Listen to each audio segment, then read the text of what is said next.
Pourquoi je collectionne les films? C'est vrai, quel est l'intérêt de collectionner le support physique lorsqu'on sait qu'avec seulement un abonnement de Netflix, on peut avoir accès à un large catalogue de films et séries? Parce que oui, ça a un prix tout ça, puis ça prend de la place, et puis c'est du plastique. Donc on peut légitimement se dire que ça pollue plus d'acheter le support physique que le support numérique. Je dois boire, parce que ça va être long. Cette vidéo va être longue, et j'ai pas ma montre.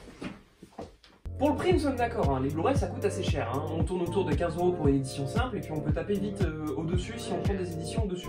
Pour ceux qui aimeraient en acheter à petit budget, rappelez-vous qu'avec le support physique, le marché de l'occasion existe contrairement au numérique. Pour le catalogue Netflix, c'est vrai qu'on a un large choix de films et séries, mais c'est un catalogue qui change tout le temps. Netflix c'est intéressant pour découvrir des films, mais pas en tant que bibliothèque de films. Parce qu'attendez-vous que certains de vos films préférés sortent et re-rentrent du catalogue, c'est normal. Sauf pour les productions Netflix, enfin, faut encore qu'elles soient de bonne qualité, hein, sauf Dark. Là où pour l'instant j'ai pas encore vu mes Blu-ray se barrer de mon étagère. Hein. Ça prend de la place. Oui, j'ai pas de suite. C'est vrai. Qu'est-ce que je peux dire? Cependant, je peux revenir sur le plastique et l'écologie.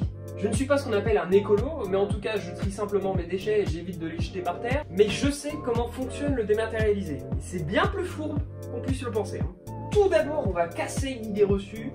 Le dématérialisé pollue. Et pas qu'un peu. Faut savoir que toutes les informations Netflix, Drive, Internet sont toutes stockées sur des serveurs dans de grands entrepôts. Donc on utilise de l'électricité pour alimenter les serveurs, mais les serveurs font de la chaleur, donc on réutilise de l'électricité pour refroidir les pièces. Mais en plus de ça, les données sont généralement stockées sur un deuxième serveur, donc encore 2 fois plus d'électricité que je viens de vous dire auparavant.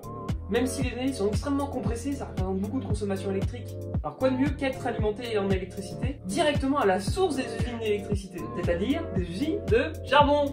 Ouais, c'est beau le numérique propre. Enfin surtout que le charbon c'est quand même une des trucs qui pollue le plus. Bon. Mais faut pas oublier que la production de DVD et Blu-ray sont polluantes, mais tellement moins que les services numériques qu'utilisent Netflix et tous les autres services de streaming. Il est important de le savoir. Le numérique est un vrai problème, surtout quand on nous le vend comme la solution de la pollution.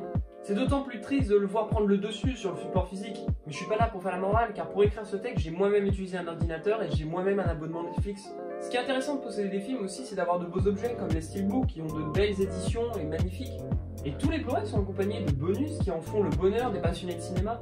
Les making-of, les commentaires audio du réalisateur, des ajouts qui sont la bienvenue qu'on ne retrouve pas chez Netflix, sauf quand ils en font la production.